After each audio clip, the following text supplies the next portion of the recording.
তো রিসেন্টলি একদম সস্তা বাজেটের মধ্যে ভিভো নতুন একটা মোবাইল বাজারে লঞ্চ করে দিল। মানে 7.5 থেকে 8 হাজার টাকার বাজেটের মধ্যে এই ফোনটা তোমরা হাতে পেয়ে যাবে। এই মোবাইলটার নাম হচ্ছে ভিভো Y18e। তো এই ফোনে তোমরা কি কি ফিচার স্পেসিফিকেশন পাচ্ছ, মোবাইলটা কেমন হবে তোমাদের জন্য, মোবাইলটার অ্যাকচুয়ালি মার্কেট প্রাইস কত, মোবাইলটা তোমাদের নেওয়া উচিত কি উচিত না, সেই সমস্ত ব্যাপারে বিস্তারিত জানতে হলে ভিডিওটা শেষ পর্যন্ত দেখো। অনেক কিছু জানতে পারবে তোমরা এই মোবাইলের ব্যাপারে। তো শুরু করা যাক আজকের ভিডিও। হ্যালো ফ্রেন্ডস, আমি আনন্দ আর তোমরা দেখছো লিমিটলেস আনন্দ চ্যানেল। যারা এখনো পর্যন্ত চ্যানেলটাকে সাবস্ক্রাইব করোনি, কি করছো ভাই, ঝটপট সাবস্ক্রাইব করে দাও। তো আমরা সোজা চলে আসি এই মোবাইলের ডিসপ্লের দিকে, জেনে নিই এই ফোনে আমরা ডিসপ্লে কেমন পাচ্ছি। তো এই মোবাইলে আমরা পেয়ে যাচ্ছি 6.56 ইঞ্চি HD প্লাস IPS পাঞ্চহোল ডিসপ্লে। মোবাইলে আমরা যে ডিসপ্লেটা পাচ্ছি তার স্ক্রিন রিফ্রেশ রেট থাকছে 90 হার্জ এবং এতে আমরা 180 হার্জ টাচ স্যাম্পলিং রেট পেয়ে যাচ্ছি এবং এই ডিসপ্লের ব্রাইটনেস আমরা পাচ্ছি 440 নিটস। তো এই ফোনের ডিসপ্লের কথা বলতে গেলে বাজেট বিবেচনায় এই ফোনে আমরা বেশ ভালো ডিসপ্লে পাচ্ছি, এটাই বলা যেতে পারে। স্ক্রিন রিফ্রেশ রেটটা বেশ ভালো থাকছে, তাই মোবাইলটা যখন তোমরা ইউজ করবে স্ক্রিনটা কিন্তু যথেষ্ট স্মুথ কাজ করবে, তাই তোমাদের ইউজার এক্সপিরিয়েন্সও বেশ ভালো হবে। এবং এই ফোনটা যে বাজেটে লঞ্চ করেছে সেই বাজেটের মধ্যে HD প্লাস ডিসপ্লে কনসিডার করাই যেতে পারে। এবং এই ফোনে আমরা যে ডিসপ্লেটা পাচ্ছি তার ভিজিবিলিটির যদি কথা বলি, ইনডোরেতে ভিজিবিলিটিতে কোনো ইস্যু আসবে না, আউটডোরে হেভি সানলাইটে ডিসপ্লের ভিজিবিলিটিতে একটু ইস্যু আসতে পারে।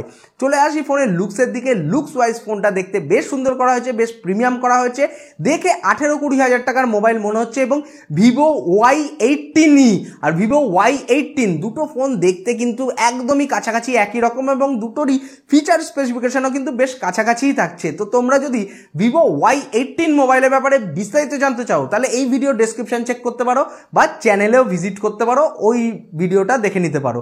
আমার একটা জিনিস বেশ ভালো লাগলো যে ফোনটা এত সস্তায় লঞ্চ হওয়া সত্ত্বেও এই ফোনে আমরা IP54 স্প্ল্যাশ প্রুফ ডিজাইন পাচ্ছি। মানে ভাবাই যায় না এই বাজেটের মধ্যে বেশিরভাগ মোবাইলে আমরা কোনো IP রেটিংই পাই না, সেখানে যে এত সস্তায় আমরা ভিভোর একটা মোবাইলে IP54 স্প্ল্যাশ প্রুফ ডিজাইন পাচ্ছি, এটা সত্যি বেশ ভালো কাজ করেছে ভিভো, এটাই বলা যেতে পারে। এই মোবাইলের ওজন হচ্ছে 185 গ্রাম এবং এর থিকনেস হচ্ছে 8.39 মিলিমিটার। ভিভো Y18 মোবাইলেরও কিন্তু ওজন এবং থিকনেস প্রায় সেমই ছিল। এই মোবাইলে আমরা পেয়ে যাচ্ছি একদম latest Android version Android 14 fun touch OS 14.0 user ইন্টারফেসের সাথে। এবার আমরা জেনে নিই এই মোবাইলে আমরা ব্যাটারি কেমন পাচ্ছি। তো এই মোবাইলে আমরা পেয়ে যাচ্ছি 5000 mAh এর lithium ion battery 15 watt fast charging সাপোর্টের সাথে। মোবাইলে আমরা যে চার্জিং কানেক্টর পাচ্ছি সেটা USB Type-C, তার পাশাপাশি আমরা এই ফোনে 3.5mm হেডফোন পোর্টও পেয়ে যাচ্ছি। তো এক কথায় বলতে গেলে বাজেট বিবেচনায় এই ফোনে আমরা ব্যাটারি ব্যাকআপটাও মোটামুটি বেশ ভালো পাচ্ছি, চার্জিং স্পিডটাও ঠিকঠাকই থাকছে। এই ফোনের সাউন্ড কোয়ালিটিও কিন্তু মোটামুটি আমরা বাজেট বিবেচনায় বেশ ভালো পাচ্ছি। মানে এই মোবাইলে আমরা ডুয়াল স্পিকারের সাপোর্ট পাচ্ছি। এত সস্তার মোবাইল খুব কম মোবাইল আছে যেগুলোতে আমরা ডুয়েল স্পিকারের সাপোর্ট পাই, বেশিরভাগ ফোনেই আমরা সিঙ্গেল স্পিকারের সাপোর্ট পেয়ে থাকি এই বাজেট রেঞ্জের মধ্যে। তবু এতে যে আমরা ডুয়েল স্পিকারের সাপোর্ট পাচ্ছি এটাও কিন্তু বেশ ভালো কথা বলাই যেতে পারে। চলে আসি সোজা এবার এই ফোনের সিকিউরিটির দিকে। সিকিউরিটির দিক থেকে দেখতে গেলে এই মোবাইলে আমরা জাস্ট ফেস আনলকের ফেসিলিটি পাচ্ছি, কোনো ফিঙ্গারপ্রিন্ট সেন্সার থাকছে না, এটা আমার ভালো লাগলো না। ফিঙ্গারপ্রিন্ট সেন্সারটা দেওয়া উচিত ছিল, দিলে কিন্তু আরও বেশি গ্রহণযোগ্য হতে পারতো মোবাইলটা। এই মোবাইলটা আপাতত দুটো কালার ভেরিয়েশনে লঞ্চ করেছে, স্পেস ব্ল্যাক এবং জেম গ্রিন। কোন কালার ভেরিয়েশনটা তোমাদের সব থেকে বেশি ভালো লাগছে অতি অবশ্যই আমাকে কমেন্ট করে জানাতে ভুলো না। এবার আমরা সোজা চলে আসি এই মোবাইলের ক্যামেরার দিকে, জেনে নিই এই ফোনে আমরা ক্যামেরা কেমন পাচ্ছি। তো এই মোবাইলের রেয়ার সাইডে আমরা পেয়ে যাচ্ছি 13 মেগাপিক্সেলের ডুয়েল ক্যামেরা। প্রাইমারি যে লেন্সটা থাকছে সেটা 13 মেগাপিক্সেলের, যার অ্যাপারচার হচ্ছে f2.2 এবং এরপর আমরা একটা ইউজলেস AI লেন্স পাচ্ছি। এবং এই মোবাইলের ফ্রন্টে আমরা পেয়ে যাচ্ছি 5 মেগাপিক্সেলের সেলফি ক্যামেরা, যার অ্যাপারচার হচ্ছে f2.2। তো এই ফোনের বাজেট বিবেচনায় দেখতে গেলে ক্যামেরাটা আমরা অ্যাভারেজ লেভেল পাচ্ছি, বিশাল হাইফাই পাচ্ছি একদমই বলবো না। সেলফিটাও অ্যাভারেজ লেভেল থাকছে, রেয়ার ক্যামেরাটাও অ্যাভারেজ লেভেল থাকছে। বরং এর থেকে বেশি ভালো ক্যামেরা তোমরা অল্প কিছু টাকা খরচা করলে ভিভো Y18 মোবাইলে পেয়ে যাবে। ওই ফোনের রেয়ার সাইডে আমরা 50 মেগাপিক্সেলের ডুয়াল ক্যামেরা পেয়েছিলাম এবং ফ্রন্টে পেয়েছিলাম 8 মেগাপিক্সেলের সেলফি ক্যামেরা। এখানে ক্যামেরার মেগাপিক্সেলও কমানো হয়েছে এবং কোয়ালিটিটাও কিন্তু একটু ড্রপ করা হয়েছে। তো সেই হিসাবে কিন্তু যদি তোমরা ক্যামেরাটা একটু ভালো চাও এই বাজেটের মধ্যে ভিভোরই মোবাইল খোঁজো তাহলে Y18 এর দিকে যেতে পারো। আর এই ফোনের রিয়ার ক্যামেরা এবং ফ্রন্ট ক্যামেরা দুটোর মাধ্যমেই ফুল এইচডিতে ভিডিও শ্যুট করা হবে 30 ফ্রেম পার সেকেন্ডে। এবার আমরা সোজা চলে আসি এই ফোনের কানেক্টিভিটির দিকে। কানেক্টিভিটির দিক থেকে দেখতে গেলে এই মোবাইলে আমরা পেয়ে যাচ্ছি ওয়াইফাই 5 ডুয়েল ব্যান্ড, ব্লুটুথ 5 এবং ডুয়েল 4G ভোল্টি।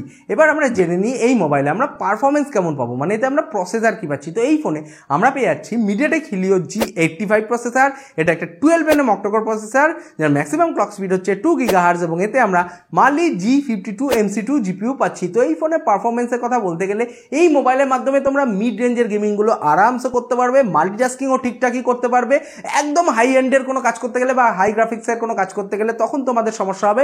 বাকি ফোনের যে বাজেট, সেই বাজেট বিবেচনায় এই ফোনে আমরা পারফরমেন্সটা কিন্তু বেশ ভালো পাচ্ছি, এটাই বলা যেতে পারে। দামের দিক থেকে দুটোর কম্পারিজনে যদি এগিয়ে থাকার কথা বলো, Y18 এর থেকে এই মোবাইলটা বেশি এগিয়ে থাকছে, কারণ দাম কম, কিন্তু ওই ফোনেও আমরা সেম চিপসেট পেয়েছিলাম, এই ফোনেও আমরা সেমই চিপসেট পাচ্ছি। তো পারফরমেন্স ওয়াইজ কিন্তু এই ফোনটা Y18 এর থেকে এগিয়েই থাকছে। চলে আসি ইন্টারনাল স্টোরেজ এবং র্যামের ভেরিয়েন্টের দিকে। এই মোবাইলটা আপাতত বাজারে একটা স্টোরেজ এবং র্যামের ভেরিয়েন্টের সাথে লঞ্চ করেছে। এতে আমরা পাচ্ছি 4GB RAM, 64GB internal storage. এই মোবাইলে যে র্যামের টেকনোলজিটা ইউজ করা হয়েছে সেটা LPDDR4X এবং এতে আমরা eMMC 5.1 স্টোরেজ টাইপ পাচ্ছি। UFS 2.2 হলে বেশি গ্রহণযোগ্য মোবাইলটা। এছাড়াও এই মোবাইলে আমরা ডেডিকেটেড সিম কার্ড স্লট পাচ্ছি, মানে একসঙ্গে দুটো সিম আর একটা মেমোরি কার্ড ইজিলি সেট করা যাবে এই মোবাইলে। আমরা তো সব কিছু এলাম ফোনটার ব্যাপারে, এবার জেনে নিই এই ফোনটার দাম কত। তো এই মোবাইলের 4GB RAM, 64GB internal storage ভেরিয়েন্টের ভারতের বাজারে অফিসিয়াল বাজার মূল্য হচ্ছে মাত্র 7,999 ভারতীয় টাকার মতো, যেটা বাংলাদেশি টাকায় কনভার্ট করলে মোটামুটি মোবাইলটার দাম এসে দাঁড়াচ্ছে ওই 9.5 থেকে 10,000 বাংলাদেশি টাকার কাছাকাছি।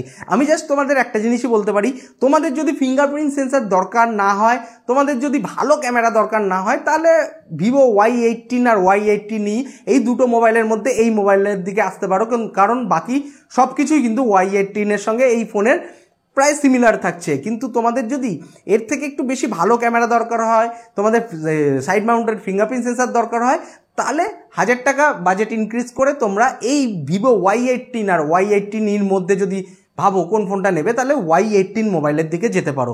তোমরা যদি চাও দুটো মোবাইল নিয়ে আমি ডিটেলস কোনো কম্পারিজন ভিডিও বানাই, তাহলে অতি অবশ্যই কমেন্ট করো, তাহলে আমি সেই ভিডিওটাও তোমাদের জন্য বানাবো। আশা করি এই ভিডিওটা তোমাদের ভালো লেগেছে। ভিডিওটা ভালো লেগে থাকলে ভিডিওটাকে লাইক করো, নিজের বন্ধুদের সঙ্গে শেয়ার করো। পরবর্তী ভিডিওতে আবার দেখা হবে।